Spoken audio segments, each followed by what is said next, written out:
Fala galera!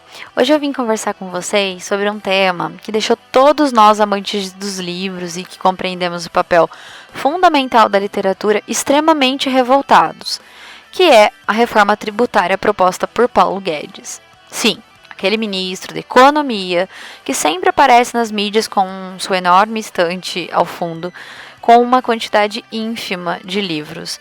Pois bem, esse senhor tem por objetivo tornar os livros bem mais caros e dificultar ainda mais o acesso à leitura. Enfim. E, para esse papo ficar muito mais interessante, eu ressuscito aqui dois grandes escritores. Um deles é o brasileiro de Minas Gerais, sociólogo, crítico literário, Antônio Cândido. E o outro é o italiano, filósofo e linguista Umberto Eco. E claro que a gente vai ter representatividade feminina. Teremos a presença da grande escritora e jornalista gaúcha Eliane Brum e também contaremos com a participação da incrível escritora espanhola Rosa Monteiro. Toda essa galera apresenta algo em comum. Defendem a importância da literatura na vida do ser humano. E é com eles que a gente vai viajar hoje. Vamos nessa?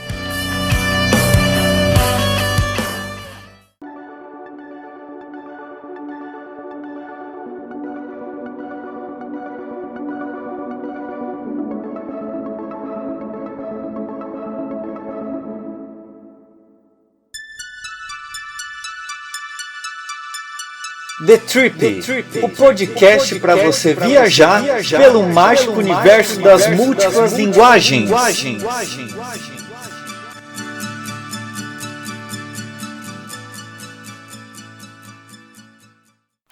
Bom, gente, como eu já disse no início, como vocês provavelmente já devem saber, Paulo Guedes veio a público defender a reforma tributária e a taxação dos livros. E assim, para justificar essa ideia, ele criou uns argumentos bem absurdos para tentar convencer a população, sobretudo a população mais pobre, que essa atitude é realmente a melhor saída. Um dos argumentos que o Guedes utiliza é o seguinte, abre aspas, livro é produto da elite e, portanto, essa elite pode sim pagar um preço mais alto, fecha aspas. Tá, beleza, livro é só produto da elite e é só a elite que precisa, ter acesso aos livros. Beleza. Enfim, eu separei aqui alguns jornalistas e vamos ver o que eles falam sobre isso. Seguinte, segundo um artigo de opinião publicado no Jornal da Folha de São Paulo, sob a autoria de Luiz Schwartz, intitulado A Falácia de Paulo Guedes sobre a taxação de livros, o autor comenta que na recente Bienal do Livro, no Rio, da qual participaram em torno de 600 mil pessoas, grande parte do público eram jovens pertencentes à classe C. Isso mesmo, classe C, não classe A. E na FLUP, que é a Festa Literária das Periferias, 97% das pessoas que participaram do evento se declararam leitores frequentes de livros, sendo que 51% dessas pessoas têm entre 10 e 29 anos e 68% pertence às classes C, D e E.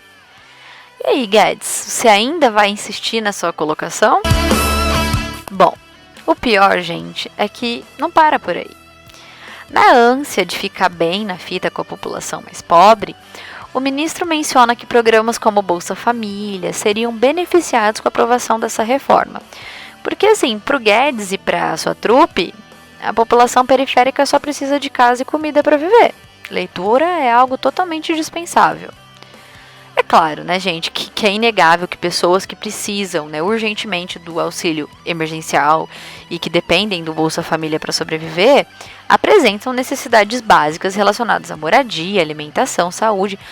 Mas quem disse que eles não precisam da literatura para alimentar seu espírito, para fugir por alguns momentos da dura realidade em que eles vivem? Para ampliar seu conhecimento, conhecimento este que inclusive pode ser o meio para eles melhorarem de vida. Mas será que esse governo se importa com isso? Ou melhor dizendo, será que esse governo quer que eles mudem de vida? Bom, e aí sobre essa questão, Schwartz, no seu artigo de opinião que eu já citei, ele faz o seguinte comentário, abre aspas, o que não entra no vosso cálculo, senhor ministro e senhor tributarista, é que os pobres querem ler. A doméstica que gostaria de ter ido à Disney, mas infelizmente não ganha o suficiente, ela quer ler. Fecha aspas.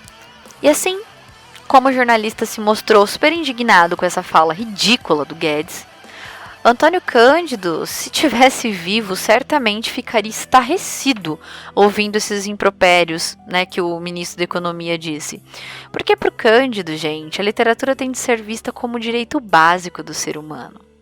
Para vocês terem uma noção, no seu ensaio intitulado Direito à Literatura, Antônio Cândido nos apresenta um claro exemplo de como pessoas que não fazem parte da tal elite que o Guedes menciona também quer consumir literatura. Enfim, arte de maneira geral, né? E assim, Cândido diz o seguinte, que numa determinada época em Milão, na Itália, os operários eles tinham um direito de um número de horas destinadas ao aperfeiçoamento cultural, em matérias que os próprios operários eles escolhiam. E, gente, olha só que incrível. A maioria desses operários demonstrou interesse em aprender, primeiro, sua língua italiana, porque eles sabiam muito mais do seu dialeto e quase nada, né, da língua italiana. Depois, eles demonstraram interesse por aprender a literatura italiana, olha que lindo, e eles queriam aprender a tocar violino. Ou seja, eles tinham fome de arte, eles não queriam aprender nada muito tecnicista, voltado para o que eles faziam ali nas fábricas e tudo mais. Eles queriam aprender língua, literatura, música, enfim, né? Bom, e o mineiro de Poços de Caldas ainda complementa dizendo o seguinte, olha aqui que o Antônio Cândido vai dizer, que lindo. Eu sempre vou fazer citações aqui dele, não vou parafrasear muitas coisas, porque o que ele diz é muito bonito. Então vamos lá, abre aspas. Não há povo e não há homem que possa viver sem ela, na literatura no caso. Assim como todos sonham, todas as noites, ninguém é capaz de passar as 24 horas do dia sem alguns momentos de entrega ao universo fabulado. Pro Cândido, gente, abre aspas de novo. A literatura é o sono acordado das civilizações. Portanto, assim como não é possível haver equilíbrio psíquico sem o sonho, durante o sono, talvez não haja equilíbrio social sem a literatura. Desse modo, ela é fator indispensável de humanização, e sendo assim, confirma o homem na sua humanidade. Fecha aspas. Bom, para vocês entenderem aqui o seguinte, né, para o Antônio Cândido, o que é essa humanização? Gente, o Antônio Cândido diz que a literatura é indispensável, né, para a humanização. Por humanização, ele entende que é um processo que confirma no homem traços que a gente, assim, acredita que são essenciais. Então, por exemplo, a capacidade de refletir sobre as questões do mundo, da vida, a aquisição do saber, a boa disposição para com o próximo, a questão da sensibilidade, da estética, a capacidade da gente penetrar nos problemas da vida de fato, né? O senso da beleza, a gente perceber a complexidade do mundo, dos seres humanos, como somos seres complexos e contraditórios. E também, por que não, o cultivo do humor, que também é essencial na nossa vida. Tudo isso para o Cândido, ele entende como humanização. E ele entende que a literatura proporciona isso para todos nós, seres humanos. Bom, e por essas e outras que Cândido defende que precisamos, abre aspas, reconhecer que aquilo que consideramos indispensável para nós é também indispensável para o próximo, fecha aspas. Mas Cândido, sabe qual é o problema? É que nesse atual governo, a literatura, a educação, a cultura e até a saúde não são vistas como sendo importantes e indispensáveis. E aí a gente tem um grande problema, na verdade. Mas ainda tem mais. A cereja do bolo é a fala do tributarista, que segundo o artigo que eu já citei lá no início, ele diz a seguinte frase, abre aspas, o governo dará livro aos pobres, fecha aspas. Respira, Natália, porque senão você não vai conseguir terminar esse podcast. Enfim, com relação a essa fala do tributarista, Schwartz fez um lúcido questionamento. Abre aspas. Que governo é esse e que ministérios da educação e da cultura temos para que possamos delegar totalmente a seleção de livros a esses senhores e senhoras? Que liberalismo é esse que defende o dirigismo estatal na escolha do que o pobre deve ou não deve ler? Essa é a pergunta que todos gostaríamos de fazer a esses senhores, mas a resposta acredito que muitos de nós já saibamos. Seguinte, pessoal, Cândido já dizia que a literatura, abre aspas, acaba funcionando como instrumento de desmascaramento, fecha aspas. Porque aquilo, gente, a literatura, ela pode lançar à luz as questões problemáticas, né, da sociedade. É claro que não necessariamente sempre ela precisa fazer isso, certo? Mas ela pode fazer isso. E aí o fato, né, deles dizerem que o governo vai disponibilizar os livros a essa população, muito provavelmente é para não permitir que essas pessoas tenham acesso às obras que, de certa forma, por algum motivo, eles julgam ser perigosas, não é mesmo? Aí outra, tá mais claro do que nunca que o governo não tá nem um pouco a fim de fazer com que as pessoas leiam livros que permitam com que elas, enfim, aguçem sua percepção sobre a realidade. E assim, e aí nesse sentido, caso vocês se lembrem desse acontecimento, autores como Euclides da Cunha, Mário de Andrade, Machado de Assis, Kafka, entre outros, né, muito provavelmente não entrariam para o tal kit de livros do governo. Assim como, infelizmente, não conseguir não falar disso aqui, tá? Eles jamais colocariam as obras contemporâneas, tipo, como Minha Especialidade é Matar, Tudo que Você Precisou Desaprender para Virar um Idiota, Como as Democracias Morrem, né, A Morte da Verdade, Como Funciona o Fascismo, entre outros títulos que só de ouvi-los o presidente e a sua corja devem entrar em pânico. E eu tenho uma leve impressão que eles já sabem que muitos desses livros mencionados estão vendendo muito aqui no Brasil. E sabem o risco que isso representa para sua tão sonhada reeleição. Galera, assim, tipo, na minha cabeça, os livros distribuídos, caso realmente fossem de fato disponibilizados, né, porque tem isso. Mas enfim, né, trabalhando nesse plano hipotético aí, se esses livros fossem realmente distribuídos, eu acredito que seriam obras de autores assim, à la Olavo de Carvalho, né, ou até mesmo algumas obras do Olavo de Carvalho. Tipo, livros sobre as mais tresloucadas teorias conspiratórias, né. E aí ferrou, porque assim, crença como marxismo cultural, globalismo, terra plana, né, entre outras insanidades, seriam altamente disseminadas e o que resultaria em um profundo estrago que tardaria anos para ser pelo menos minimizado, porque daí eu não sei se nem iria ser erradicado, né? Porque essa galera da teoria da conspiração, eles trabalham com crenças e não com fatos. E aí imaginem vocês, né? Enfim, que pesadelo. Bom, gente, ainda no âmbito jornalístico, eu quero mencionar uma coluna muito interessante que eu li essa semana, cujo título me chamou muito a atenção. O título é o seguinte: Menos livros e mais armas. A moda é ser brucutu no país do Idaí. Essa coluna ela foi escrita por Rodrigo Casarim, foi publicada no jornal UOL. E aí é o seguinte, nessa coluna, o Rodrigo comenta sobre as reais prioridades do governo que nas últimas semanas, né, para variar, se centraram muito mais na aprovação da desburocratização da regulamentação das armas. E aí é o seguinte, em uma passagem do texto, o Rodrigo vai dizer o seguinte, abre aspas: enquanto o ministro da Economia defende onerar Clarice Lispector, o governo trabalha para que todo machão possa andar numa boa com um revólver na cintura. Fecha aspas. E aí, né, gente, é por essas e outras que a gente vai comprovando por A mais B como que esse governo quer brutalizar as pessoas. Facilitar o acesso às armas em vez de facilitar o acesso aos livros é nitidamente o propósito do Bolsonaro, que adora, né, exaltar miliciano, torturador, né, e desrespeita o nosso patrono da educação no Brasil, Paulo Freire, que em contrapartida é enaltecido em várias outras partes do mundo. É inacreditável. Mas a barbaridade ela não para por aí.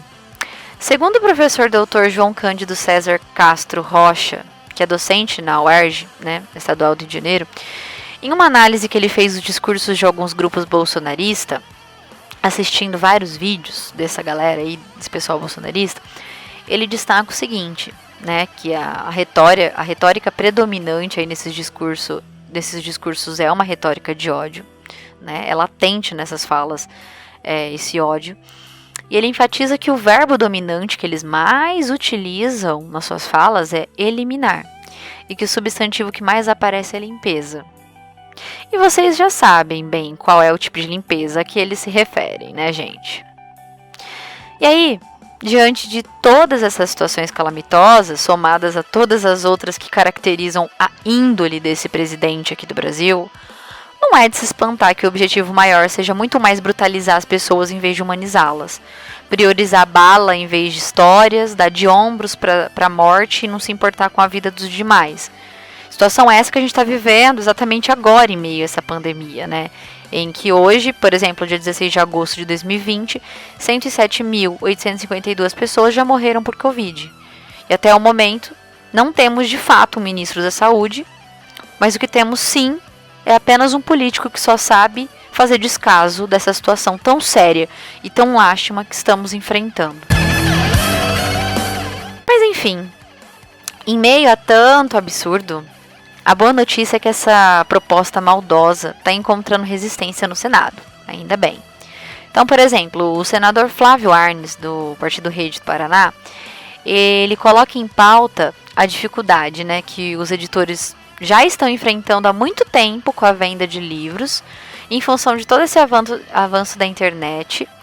E essa taxação que o Guedes está propondo complicaria muito mais o negócio dos livros no Brasil, que já sofre, não é de hoje. E aí, além do Flávio, outro senador que se mostra contrário a essa tributação é o Fabiano Contarato, do Partido Rede do Espírito Santo. O Fabiano, ele expressa sua opinião e, de acordo com a sua opinião, ele diz o seguinte, né, que os livros são extremamente importantes porque eles democratizam o saber, asseguram a livre disseminação do conhecimento, né? E assim, olha que interessante, né? Ele diz que evitam que o atual governo utilize os impostos para proibir obras críticas. E aí, gente, até na conta dele no Twitter, ele se manifestou sobre esse assunto. E ele disse exatamente o seguinte, abre aspas, o obscurantismo hoje no poder tem horror à cultura e educação, fecha aspas. Com certeza, né? Fabiano, isso realmente não é novidade para ninguém. Bom, obviamente, muitas entidades representativas do setor dos livros, né, como a Câmara Brasileira do Livro, o Sindicato Nacional dos Editores de Livros, entre várias outras entidades, demonstraram um repúdio, né, seu repúdio diante dessa proposta absurda. E aí, nesse sentido, eles acabaram elaborando um manifesto chamado Em Defesa do Livro, que o título, enfim, já é autoexplicativo, né? Bom, eu não sei quem vai ouvir esse podcast, mas eu ficaria muito feliz, se pelo menos uma pessoa que de repente ainda defende a reforma do Guedes estivesse ouvindo. Porque assim, se mesmo depois de ouvir as palavras do Antônio Cândido sobre a importância da literatura na vida do ser humano e como a gente precisa dela para viver, eu te convido a ficar mais um pouquinho para você ouvir outros autores que também comentam sobre essa questão. Assim, na verdade, fica até o final, né? E depois você vê se continua ou não defendendo essa reforma, beleza? Bom, quem eu invoco agora é o meu consagrado Umberto Eco, italiano firmeza, que entre as tantas obras incríveis escreveu sobre a literatura. Esse livro, sobre a literatura, né, ele reúne vários ensaios, né, vários textos. E especificamente no ensaio intitulado Sobre algumas funções da literatura, Umberto Eco vai mencionando os motivos que fazem, né, com que a literatura exerça papel fundamental na nossa vida. É claro, gente, que nesse texto ele se aprofunda em cada uma dessas funções. Mas eu vou apenas pincelar algumas, só para vocês terem uma noção de como que a literatura é realmente essencial para a gente ter força para continuar vivendo nesse mundo.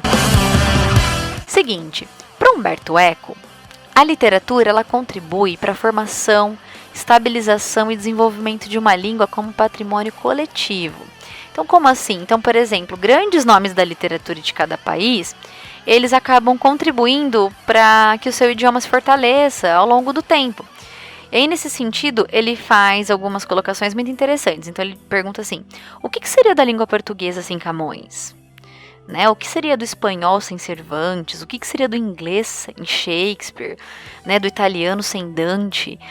Então, ou seja, todos esses grandes nomes da literatura, né, de cada país, eles acabam fazendo com que a língua ela acabe se disseminando para vários lugares, né? E ela acaba criando mesmo esse sentimento aí de formação, de pertença, identitário, né? O que acaba sendo muito importante. Então ele pontua sobre essa questão. O Umberto Eco, ele também diz que a literatura, gente, ela é um dos principais fatores que contribuem para a criação de identidade, de pertencimento. E olha que bonito, pertencimento a uma placenta cultural. Então, ou seja, a partir do momento que você entra em contato, né, com as obras literárias do seu país, você vai descobrindo, né, vários pontos de vista, vários fatos históricos, culturais, sociais, referentes ao seu país, né, aquele país de origem ou aquele país, enfim, que você está vivendo. E isso acaba, de certa forma, como eu já coloquei desde o início, acaba fazendo com que você crie um vínculo identitário mais forte. Isso tudo por meio da língua, né, e a língua contribuindo, então, com a literatura. O Eco, ele diz também que a literatura permite com que as novas gerações tomem conhecimento dos valores que vão se acumulando em função do processo civilizatório.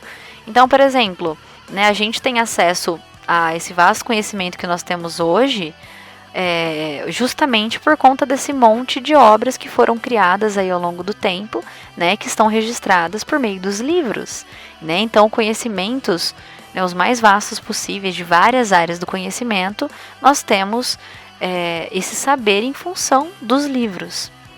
Daí também a importância. E ele menciona também que a literatura possibilita diversidade de ideias, né? Obviamente, que a gente já sabe, promove a capacidade de reflexão, empatia, e algo super importante, gente, sobretudo nos dias de hoje. A literatura ajuda a prevenir o fanatismo, a submissão cega a líderes, ideologias e religiões. É inegável que se você é uma pessoa que tem o hábito da leitura, que lê bastante, você não vai correr risco de ficar acreditando em tudo aquilo que te dizem, né? Então você não vai acreditar em tudo aquilo que o pastor diz, que o padre diz, que um político diz. Porque você vai beber de diferentes fontes, você vai contrastar opiniões, você não vai ficar focado somente em uma. Você vai ter uma amplidão aí de conhecimento para que você, de fato, decida, né, o que você vai seguir, em que você vai acreditar. Como uma das tirinhas da Mafalda diz, viver sem ler é muito perigoso, porque te obrigam a acreditar no que te dizem. Enfim, e além de tudo isso, a literatura, segundo Eco, ela ajuda a gente a aguçar a nossa sensibilidade, ela nos possibilita entrar em contato com a frustração ficcional, o que, né, ajuda a gente no amadurecimento para enfrentar as frustrações da vida real mesmo. Então, por exemplo, a partir do momento que você acaba vivenciando experiências ali, né, por meio de determinados personagens, né, experiências estas que podem ser frustrantes ali na história, você vai também experienciando, vivenciando aquilo, e sim, por que não se preparando para a sua vida, né, para situações complicadas que acontecerem na sua vida, porque a partir do momento que você se projeta, você sente aquilo que o personagem sente, né?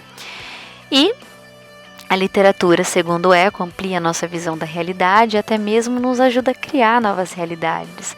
Gente, isso é incrível. A partir do momento que você lê obras de autores do seu país, de outros países, de várias línguas, né? Enfim, tá plasmado ali nos livros a cultura de cada país, a história, as questões sociais, a visão do autor com relação àquilo, né, que está sendo dito, que está sendo narrado. Então a gente começa realmente a expandir a nossa visão.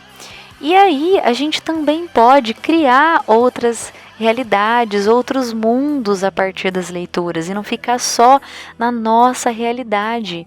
A gente tem a possibilidade de deixar a nossa imaginação fluir e nos levar para outros universos. Isso é mágico, isso é incrível. Enfim, gente, essas são apenas algumas das funções da literatura citadas pelo Umberto Eco.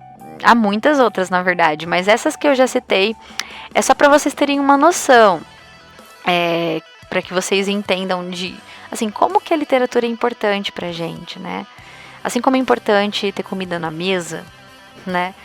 A literatura também é muito importante, porque ela é um alimento também. Porque ela nos nutre, mas ela nos nutre de uma outra maneira. Bom, Eliane Brum vai ao encontro do que o Cândido e o Eco defendem.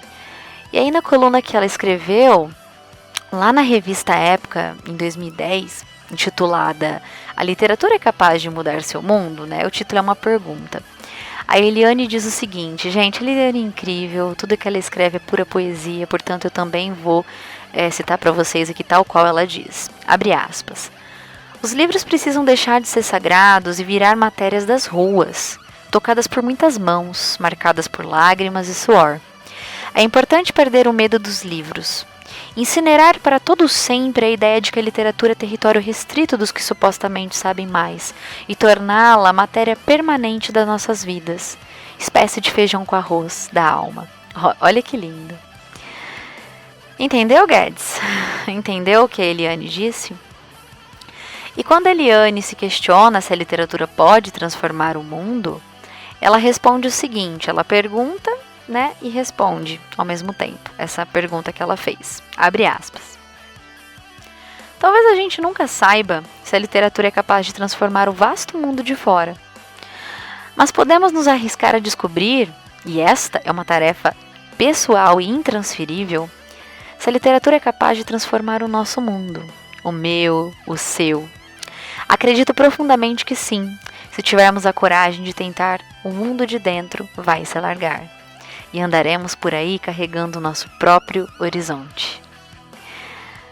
Eliane Brum diz que para ela, abre aspas, não há vida sem literatura, fecha aspas.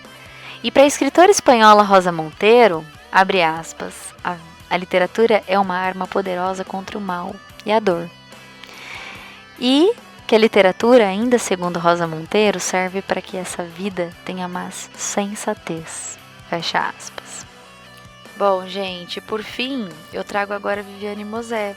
Me desculpem porque eu me esqueci de mencioná-la no início, né, para dizer para vocês que eu também iria comentar sobre ela aqui nesse podcast. Mas, enfim, tá valendo. Então eu trago agora algumas passagens e considerações da Viviane. A Viviane Mosé é filósofa, poetisa, psicanalista. E aí, ela diz o seguinte com relação a não só a literatura, mas a arte mesmo, né, sobre a arte de maneira geral. Baseado no pensamento de Kant e de Schiller, ela diz o seguinte, ela fala que a arte ela é responsável por elevar a faculdade do sentir na sua máxima potência. Para Viviane, gente, a arte nos resgata, né? E ela diz que o sentir especificamente relacionado à arte é o único prazer absolutamente livre, sem amarras. E é a capacidade de sair de si e liberar os conflitos e a dor da vida. E para finalizar, né, para Viviane, de acordo com as próprias palavras dela, abre aspas, a arte é a grande festa universal que é existir, fecha aspas. Eu concordo, gente, plenamente com esses grandes nomes que nos acompanharam hoje na nossa viagem.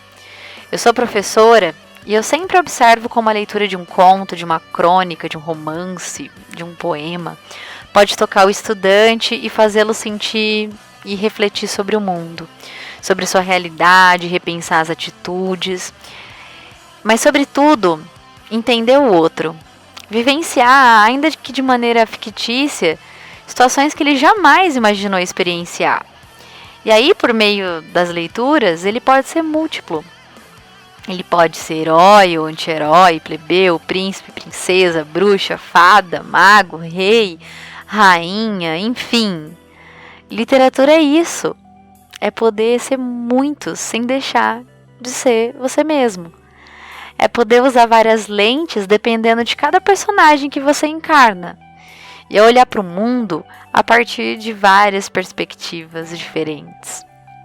Por isso, sim, literatura é um direito de todos, é indispensável. é indispensável para a gente continuar vivendo nesse mundo tão cruel e desigual. Pelo simples fato de nós, seres humanos, precisarmos de algumas doses de fantasia no nosso dia. Para que aquela menina, mulher ou senhora, ou aquele menino, homem ou senhor que não tem condições financeiras suficientes para viajar para outros estados, cidades, que de lá para outros países, para que eles possam ter a oportunidade de, por meio dos livros, se transportarem para lugares longínquos, que eles possam se fartar de grandes banquetes, usar as vestimentas, né, dos seus sonhos. É viver num mundo mais justo, igualitário, nem que seja apenas enquanto eles estiverem folheando as páginas de um livro. Em um país extremamente desigual como o Brasil, a literatura é muito mais que entretenimento. Literatura é a possibilidade de uma outra vida, ainda que essa vida seja somente possível no mundo da imaginação. Eu finalizo esse podcast com a leitura do poema do meu grande amigo Flávio Ranucci, que conversa muito com o tema desse podcast. Ele tem Instagram, quem quiser pode segui-lo. Livros livres, belos, breves, censurados por serem ousados, censurados por libertarem escravos, livros que nos permitem pensar, livres que nos deixam voar. Livros de capas rasgadas, livres de páginas amassadas, livros de versos ambíguos, livres, abertos, banidos. E como disse certa vez Ferreira Goulart, a arte existe porque a vida não basta. E para vocês, a literatura também é essencial? Vocês são favoráveis a essa proposta do Guedes? Eu quero saber muito a opinião de vocês. É isso, pessoal. As referências utilizadas aqui nesse podcast estão logo abaixo. Eu agradeço muito quem participou dessa viagem comigo e principalmente para quem ficou até o fim. Um beijo para todos vocês e até a nossa próxima viagem.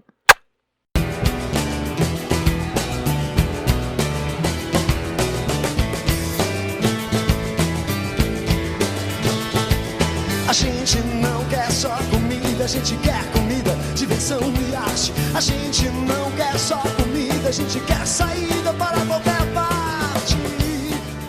Para qualquer parte. Você escutou The Trip, o podcast que te faz viajar pelo mágico universo das múltiplas linguagens.